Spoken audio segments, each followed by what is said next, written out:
Tonight, a date, 1476. Not a war, not a coronation, a printing press set up near an abbey in Westminster.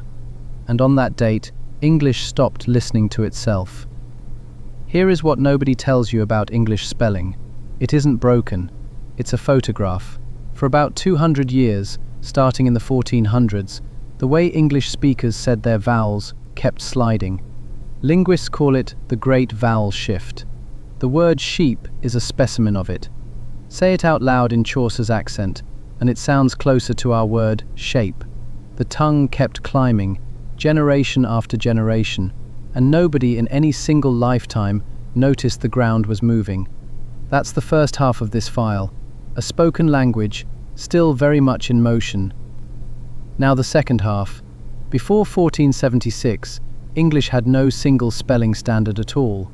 One dictionary of Middle English lists 17 spellings of the word church, and those are only the ones that made it onto parchment. Which one you wrote depended on which town you were in. William Caxton needed to pick one form of every word and print it over and over, faster than any scribe ever could. He picked his own dialect, not because it was more correct, because it was his, and once it was set in metal type, it stopped moving, right as the spoken language was still mid-shift. One more specimen before the file closes. The silent letter H in ghost. You've never questioned it. Almost nobody does. It isn't English at all. Caxton had spent years printing in Bruges, working alongside Flemish typesetters, and Flemish spelling habits followed him home, stuck to the words he set in type. A foreign fingerprint, pressed into English by accident, and never lifted since.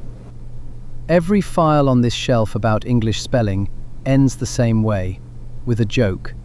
Ghoti, spelled with the GH from enough, the O from women, the T from nation. Say it correctly, and you've said fish. Most retellings credit this joke to George Bernard Shaw. Shaw never wrote it down and never claimed it. The earliest record on file is a letter from 1855, a publisher, describing a spelling his own son had invented. Even the joke about English spelling being broken has its own file misfiled. The archive stays open.